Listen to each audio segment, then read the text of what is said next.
mesdames et messieurs, et bienvenue dans ce nouvel épisode de Trésor âgé. Donc aujourd'hui, vous me voyez la bête parce que ma saison 2 est maintenant terminée. Et oui, la neige a tombé, le sol a commencé à geler, donc ma saison est maintenant terminée. J'ai, comparativement à ma première saison, fait environ le même nombre d'épisodes. J'ai fait un épisode de plus que la première saison. Donc ça se ressemble beaucoup. Pour les prochains épisodes, vous allez voir, un petit peu comme j'ai fait l'an dernier, des résumés de ma saison 2. Donc vous allez voir quatre épisodes différents là, qui recensent finalement tout ce que j'ai trouvé pendant ma deuxième saison. Pour le présent épisode, ce que je vous présente, c'est mon top 10. Donc mon top 10 de mes différentes découvertes que j'ai préférées au courant de ma saison. Pour être considéré comme dans mon top 10, une découverte, une trouvaille doit respecter ou doit coïncider avec un des 4 points suivants. La valeur de l'objet. Évidemment, lorsque je trouve quelque chose qui vaut relativement cher, il y a souvent des bonnes chances que l'objet soit parmi mon top 10. Donc la valeur de l'objet est évidemment très importante. Un objet dit sentimental. Donc, ce que j'entends par là, c'est lorsque je trouve un objet qui me touche ou qui me rejoint personnellement, qui me ramène dans mon enfance, peu importe, si la découverte me tient à cœur ou que me touche particulièrement, donc elle risque d'être parmi le top 10. La particularité d'un objet. Donc, si je trouve quelque chose d'assez inusité, de rare, même si ça vaut pas cher, même si c'est pas un objet sentimental, il pourrait faire partie à ce moment-là du top 10. Par exemple, je trouve une grenade de la Deuxième Guerre mondiale. Donc, on s'entend que ça vaut pas cher, on s'entend que c'est pas sentimental, mais diable que ce serait bizarre et spécial de trouver un tel objet. Donc, ça pourrait à ce moment-là faire partie de mon top 10. Finalement, la particularité proprement dit de l'objet. Par exemple, lorsque j'ai trouvé ma boursée cette année de 31 pièces, c'est quand même particulier de trouver un tel objet. Donc lorsque c'est particulier, ben ça peut faire partie de mon top 10. C'est pas un objet sentimental, c'est pas un objet qui vaut cher, c'est pas un objet qui est spécial, donc à ce moment-là, par exemple, ma boursée, c'est de l'argent, donc c'est pas un objet particulier. C'est juste que la découverte proprement dite, elle est particulière. Donc voilà, c'est les différents critères sur lesquels je me suis basé pour faire mon top 10. Et à la fin, je vais également vous faire certaines mentions spéciales. Cette année, en ma saison 2, j'ai trouvé beaucoup d'objets là, qui pourraient être dans le top 10, mais comme j'ai juste 10 positions, ben, j'ai décidé avec certains objets là, de vous faire une petite mention spéciale aussi à la fin là, pour certains autres objets qui ne sont pas dans mon top 10. Donc sans plus tarder, je passe ça à l'instant et je vous présente mes 10 top découvertes de ma saison 2.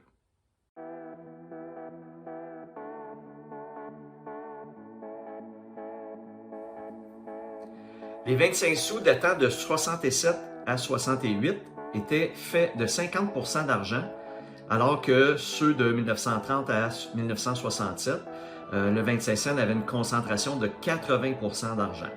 Considérant le prix de l'argent, on parle du métal, eh bien une pièce de 80% d'argent pur vaut environ aujourd'hui 4,75 $ et une de 50% environ 2 $, 2,25 $. Donc, vous comprendrez donc qu'avec le temps, ces 25 sous ont fini par disparaître de la circulation puisque la valeur du matériau utilisé représentait plus que 25 sous. C'est pourquoi qu'à partir de 1969, les pièces ont commencé à être faites en nickel. De là aussi l'origine du mot argent lorsqu'on parle de nos dollars.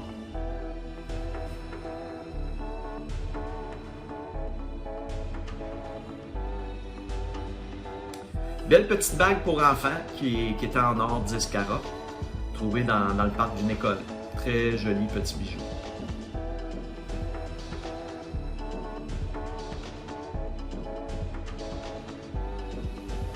Trouvaille relativement rare, considérant que seulement 2000 pièces ont été produites de cet écu. L'objet est très beau et l'histoire derrière cet écu est fort intéressante. Je vous rappelle qu'il s'agit en fait d'un certificat cadeau qui vaut 1 $, qui peut être utilisé sur le site de la boutique médiévale L'Esplumoir de Merlin. Je vous invite donc à revoir l'épisode 35 pour les détails de cette merveilleuse pièce.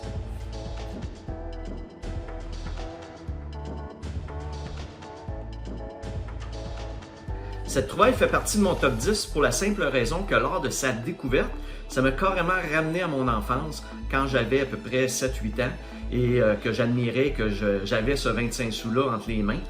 À l'époque, il était évidemment un petit peu plus commun qu'aujourd'hui. Ça faisait alors que quelques années qu'il était sorti sur le marché et on en voyait beaucoup plus qu'on peut en voir aujourd'hui. Il est pratiquement disparu aujourd'hui. Ça me fait réaliser que ça fait des dizaines d'années aussi que j'avais pas vu cette pièce de monnaie-là. C'est devenu une pièce de collection qui, petit à petit, depuis 1973, là, a quitté la circulation courante de la monnaie au Canada. Donc, d'en trouver un, c'était très intéressant et ça m'a replongé dans mon enfance.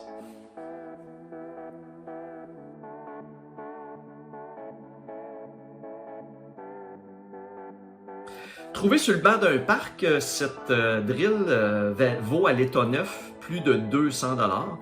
Évidemment, bien qu'elle soit fonctionnelle et n'ayant pas le chargeur pour la batterie aussi, en plus l'outil était très abîmé. J'ai pas pu le revendre très cher, mais j'ai quand même réussi à le revendre pour 40 $.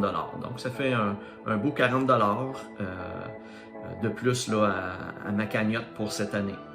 À première vue, de trouver un tel outil, c'est un peu banal, mais de nos jours, les outils coûtent très cher.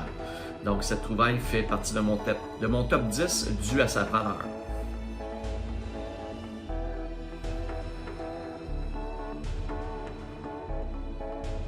Une très rare pièce de monnaie qui n'existe plus et qui est difficile à trouver. Alors, de trouver ça dans un parc, ça mérite de se classer dans mon top 5. C'est un morceau de notre histoire qui m'a fait rappeler que le Canada en 1942, là, en pleine guerre mondiale, n'était pas le même qu'aujourd'hui. J'ai regardé pour revendre cette pièce de monnaie-là, mais à ma grande surprise, la boutique où je suis allé me mentionne qu'ils revendent à peu près à 25 sous cette pièce de monnaie-là. Donc, c'est finalement pas une pièce qui vaut très cher, mais de trouver pour le côté historique, je l'ai classé en 5e position dans mon top 100, dans mon top 10.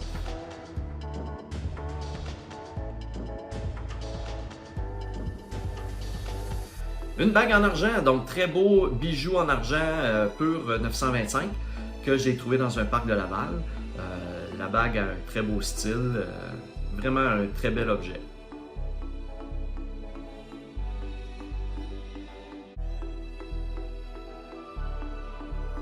Ma boursée de 31 pièces, c'est un peu comme avoir trouvé un vrai trésor de pirate, cette découverte-là. Ça m'a apporté beaucoup d'émotions et d'étonnement que de trouver autant de pièces au même endroit. Je sais toujours pas pourquoi il y avait autant de pièces de monnaie au même endroit, mais sa découverte a été un petit soulagement là, dans ma séance qui allait jusque-là pas super bien. Donc, c'est quand même spécial de trouver autant de pièces de monnaie, même si ça vaut pas cher au bout du compte. C'est la quantité qui a fait que, wow, c'était étonnant. Là, les pièces sortaient une après l'autre. Fait que c'était cool.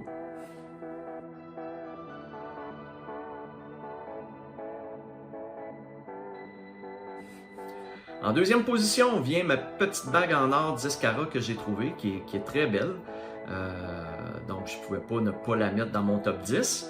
Des petites bagues en or, j'en trouve pas régulièrement. Donc celle-ci, je la trouvais vraiment très jolie. Donc elle fait partie de mon top 10 en deuxième position.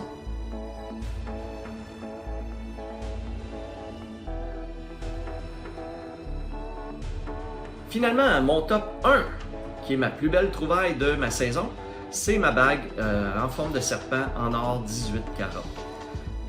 Je l'ai découvert lors d'une journée que je trouvais pas grand-chose dans un parc où je pensais vraiment pas de trouver un tel bijou. Donc encore une fois, ça me prouve que On ne sait jamais ce qu'on trouve, peu importe où on est, peu importe les circonstances, tout peut arriver, on ne sait jamais ce qu'on peut trouver. J'étais vraiment content de trouver ce genre d'objet-là. C'est un objet qui est très unique, qui est très beau, qui est très joli, qui vaut environ 75 $. Je ne l'ai pas encore vendu, mis en vente, mais je devrais avoir autour de 75 $, ce qui est quand même, en plus d'être un beau bijou, qui est une belle somme, qui va grossir mon total en argent, en valeur pour ma saison 2. Alors voilà, vous venez de voir mon top 10 de mes découvertes pour ma saison 2. Comme à l'habitude, si vous avez aimé la vidéo, n'hésitez pas à la liker et à vous abonner à ma chaîne. Je vais vous laisser sur un top 10 de mentions honorables. Donc, ce sont des découvertes qui n'ont pas été dans le top 10, mais qui méritent quand même un petit thumbs up de ma part. Je vous les présente en rafale. Ils ne sont pas dans un ordre précis. C'est-à-dire, oui, ils sont des découvertes du début jusqu'à la fin de ma saison. Donc, c'est en ordre d'épisodes, finalement. Je vais même aussi vous indiquer les épisodes dans lesquels ces découvertes-là ont été faites, si jamais vous voulez prendre en note et aller voir ces différents épisodes-là pour voir exactement la découverte et ce que j'en parlais et ce que j'en disais. Donc sur ça, je vous dis à la prochaine!